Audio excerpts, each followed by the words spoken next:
Hello and very welcome to my channel again, the episode number 306. Let's start.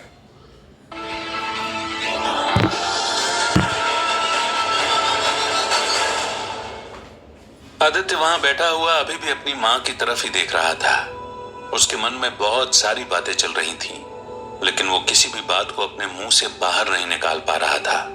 उसके chest में अभी भी दर्द हो रहा था और कहीं न कहीं अंदर से दुख इतना भरा हुआ था कि उसकी आंखों में से हल्के आंसू अभी भी निकल रहे थे। लेकिन उसे पता था कि अब शायद रोने से कुछ मतलब नहीं निकलेगा। अगर उसकी मां अपनी जिंदगी एक्सेप्ट कर चुकी है तो उसे भी उसी तरीके से रहना पड़ेगा और चीजों को मैनेज करना पड़ेगा। क्योंकि अगर वो इस चीज पर रुक कर रोता रहेगा कि उसकी मां ने उसे वो सारी चीजें क्यों बोली और क्या वो सारी चीजों के बारे में अभी भी मतलब निकालती हैं, तो शायद उससे आदित्य की जिंदगी में कोई फर्क नहीं पड़ेगा। वो जितनी बातें सोचता जाएगा उससे उसके लिए प्रॉब्लम होती जाएगी और वहीं उसे बस एक ट्रैप में घुमाती रहेंगी जिसमें वो बिल्कुल भी नहीं फंसना चाहता था। उसे पता था कि वो बातों के बारे में सोचकर ही गलती करता है और वो उस चंगुल से जितनी जल्दी हो सके उतनी जल्दी आजाद होना चाहता था। ये काम थोड़ा मुश्किल तो था, लेकिन उसे पता था कि वो ऐसा कर सकता है। उसे अपने आप पर बहुत सारी चीजों के लिए भरोसा था कि वो क्या क्या कर सकता है, क्योंकि वो पहले भी ऐसा कर चुका था और उसे पता था कि ऐसा करना ज्यादा मुश्किल नहीं है। जब उसने ये बात सोची तो उसे अंदर से थोड़ा सा अच्छा लगने लगा और इसकी वजह से ही उसकी आंखों के आंसू निकलने का सिलसिला बंद हो गया। जो आखिरी ड्रॉप्स उसके गाल पर थे उसने उन्हें पोंछा और अपनी मां की तरफ कंटिन्यूअसली देखने लगा।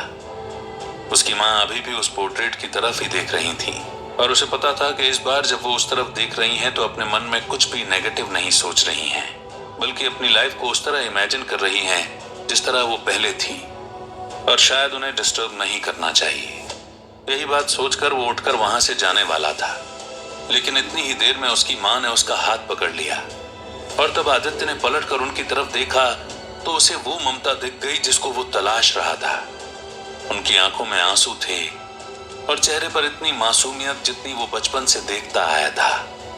उसे पता था कि यही वो साइन है जिसे वो तलाश कर रहा था, जिसे वो उस पोर्ट्रेट को यहाँ लाते वक्त ढूंढ रहा था। जब वो वापस से बेड पर बैठा तो उसकी मां ने एकदम से उसे गले लगा लिया और सिसक सिसक कर रोने लगी। तब आदित्य को समझ आया कि उनके अंदर जितनी नफरत थी वो बाहर निकल गई है। अब बस सिर्फ ममता है जो आंखों से छलक रही है और वो बस उनकी पीठ पर हाथ सहलाकर उन्हें चुप कराने की कोशिश करता रहा, पर उसकी मां ने रोना बंद नहीं किया। और तब आदित्य बस वैसे ही बैठा रहा और उसने अपनी आंखें बंद कर ली। वो सामने दीवार की ओर नहीं देखना चाहता था, क्योंकि उसे पता था कि वो जितना दूसरी चीजों पर फोकस करेगा उसके मन में उतनी ही सारी चीजें घूमती रहेंगी। जब उसने अपनी आंखें बंद कर ली तो उसे सब कुछ काला दिख रहा था। इस बार उसके मन में कोई भी सोच नहीं थी जो उसे परेशान कर रही थी या फिर उसे दुख देने की कोशिश कर रही थी। कि तभी उसने सोचा कि कुछ शब्द उसके मुंह से बाहर निकलने की कोशिश कर रहे हैं। उसने सिर्फ अपना मुंह खोला और कहा, मैं समझता हूं मां, आपने जो भी कहा मैं उस बात को समझता हूं। मैं मानता हूं कि मैं बहुत बड़ी गलती हूं, क्योंकि मैंने आज तक ऐसा कुछ किया ही नहीं है जिसकी वजह से आप दादाजी, आप पापा मुझ पर प्राउड कर सके, या फिर कोई भी ऐसी चीज मैंने अपनी जिंदगी में नहीं की है कि मैं खुद पर प्राउड कर सकूं। मुझे पता है कि मैं जब से जिंदगी में आया हूं तब से मैंने इसे नर्क बना दिया है और हर गलत चीज करने की कोशिश की है जो मैं कर सकता था।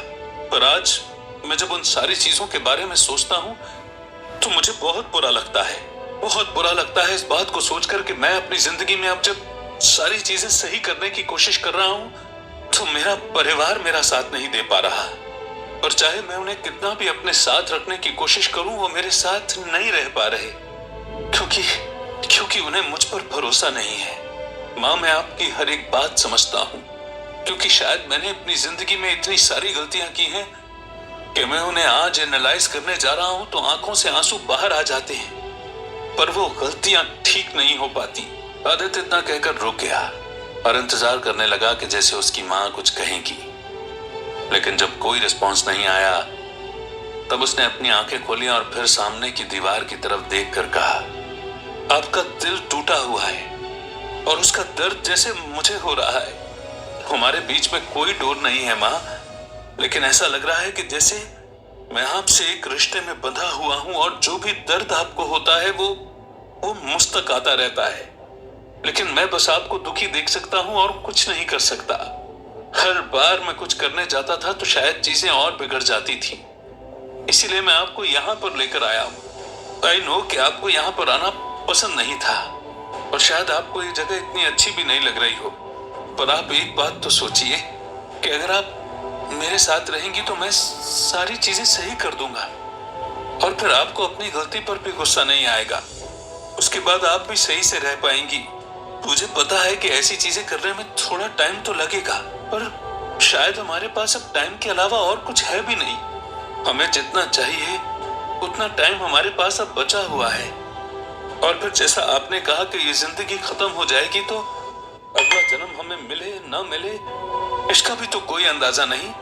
तो इस जिंदगी में गलतियां सुधार लेते हैं, उसके अलावा और कुछ करने का ऑप्शन ही नहीं है माँ। और मैं बस आपके साथ इसी तरह रहना चाहता हूँ। जब आदित्य ने ये बात कही तब उसकी माँ उससे थोड़ा सा पीछे हट गई और फिर उन्होंने आदित्य के चेहरे पर देखा। उन्हें पहली बार आदित्य बहुत समझदार नजर आ रहा था और ऐसा लग रहा था कि वो अब बच्चे से आदमी बन चुका है। वो अपनी जिंदगी में बस वैसे ही रहने वाला है। तब उसके चेहरे पर वो ऐसे ही देख रही थी और उन्हें हल्की हल्की झलक उसके पापा की भी आ रही थी, इसीलिए उनके चेहरे के एक्सप्रेशन बदलकर वहां स्माइल आ गई। और तब आदित्य ने उनसे कहा, मैं भले ही पापा और दादाजी को जिंदगी में वापस लेकर नहीं आ सकता और मैं मानता हूं कि उन दोनों की मौत मेरी वजह से ही हुई है, पर मैं आपसे एक चीज का वादा करता हूं कि मैं आपको कुछ नहीं होने दूंगा। मैं कभी भी आपको दुख नहीं पहुंचाऊंगा और किसी भी तरह आपको इस बात पर रिग्रेट नहीं करने दूंगा कि आपने बचपन में मुझे जिंदा छोड़ दिया। जिस तरह आप अपनी कोख का कर्ज चुका रही हैं, उसी तरह मैं भी अपना कर्ज पूरी जिंदगी भर चुकाता रहूंगा और बस आपको खुश रखने की कोशिश करूंगा। मुझे पता है कि शायद मैं कभी ऐसा पॉसिबल कर पाऊंगा और आपको इतना खुश रख पाऊंगा कि जितना आप पापा और दादाजी के साथ थे, पर मैं पूरी कोशिश करूंगा। मैं उन्हें रिप्लेस नहीं कर सकता माँ, पर मैं उनके जैसा बनने की कोशिश कर सकता हूँ और शायद यही मेरे लिए जीत होगी। मैं बस आपसे यही चाहता हूँ कि आप पुरानी सारी चीजों को भूलकर आगे बढ़ जाएं और मुझे अपने बेटे की तरह एक्सेप्ट कर ले। आप ऐसा समझ लीजिए कि मैं बहुत साल से भटक रहा था और आज जैसे मैं घर पर आ गया हूं तो आपके आंचल में ही मुझे सब कुछ मिल रहा है। मैं बस उसी तरह रहना चाहता हूं, क्योंकि आपके बिना मैं अपनी जिंदगी इमेजिन नहीं कर सकता। मुझे ऐसा लगता है कि मेरी माँ से अच्छी इंसान इस जिंदगी में कोई भी नहीं होगी। चाहे मैं कहीं पर भी चला जाऊं, किसी से भी मिल लूं, पर जैसी आप हो वैसा कोई भी नहीं होगा, क्योंकि आप मेरे साथ बचपन से हैं और बिना कहे मेरी सारी बातों को समझ जाती हैं। तो इससे ज्यादा मुझे और क्या ही चाहिए। आदित्य इतना कहकर एक बार और रुक गया। उसकी आंखों में से आंसू छलक कर नीचे गिरने ही वाला था, लेकिन उसने उसे पोंछ लिया और फिर अपने हाथों को अपनी माँ के सामने जोड़कर आगे कहा, मुझे माफ कर दीजिए माँ। अगर मैंने कोई भी गलती की है तो अभी के लिए मैं आपसे माफी मांगने के अलावा कुछ भी नहीं कर सकता। मुझे पता है कि मैंने आपको बहुत सारा दर्द दिया है, पर मैं जल्दी ही उस दर्द को आपकी खुशी में बदलने की पूरी कोशिश करूंगा। और देखना, एक दिन ऐसा आएगा जब मैं इस चीज को पॉसिबल भी कर दूंगा। पर तब तक के लिए मुझे थोड़ा सा वक्त दे दीजिए और अपनी ममता से निहार दीजिए माँ, क्योंकि मेरे पास अगर इस जिंदगी में सब कुछ खोने को भी हो जाता है तब भी मैं आपकी ममता नहीं खो सकता। और बस मैं आपके साथ ही हमेशा रहना चाहता हूँ। प्लीज मुझे माफ कर दीजिए। मैं कभी भी आपके जीवन में कोई भी दुख लेकर नहीं आऊंगा। आदित्य ने जब अपनी बात कही तब उसकी माँ के चेहरे से स्माइल गायब हो गई। कहीं ना कहीं उनकी आंखों से भी आंसू गिरने लगे। उन्हें अब रिग्रेट होने लगा कि उन्होंने आदित्य को वो सारी बातें क्यों बोली, पर आदित्य को पता था कि उस रिग्रेट का भी कोई मतलब नहीं निकलेगा और वो बस हाथ जोड़कर उनके सामने बैठा रहा। उसे पता चल रहा था कि उनके चेहरे के एक्सप्रेशन थोड़े चेंज हो रहे हैं और शायद वो एक बार फिर से रोने वाली हैं। लेकिन इसके पहले कि उनकी आंखों में से एक आंसू बाहर निकलता, उन्होंने अपने आप को कंट्रोल कर लिया और थोड़ी भारी आवाज में कहा, माफी मांगने से दिल को दिलासा मिल जाता है कि शायद चीजें पहले से बिगड़ी हुई थी और कोई इंसान गलत था, इसीलिए वो माफी मांग रहा है।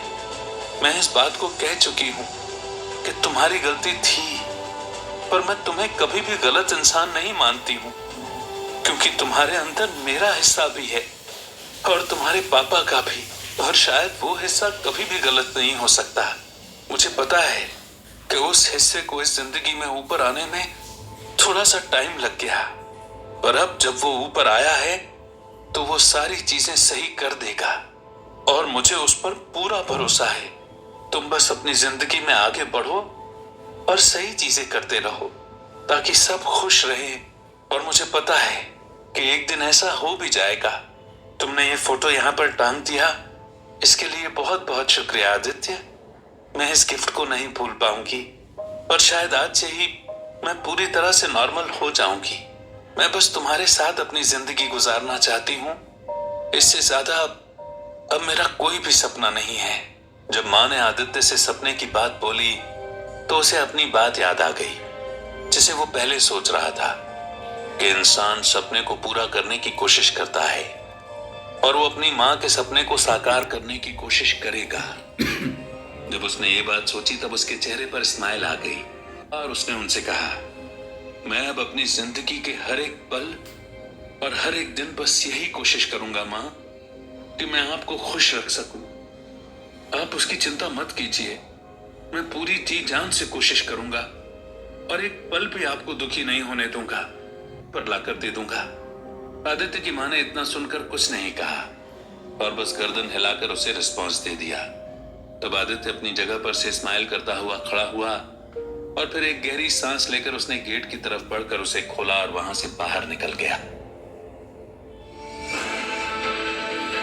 Thank you for hearing the episode.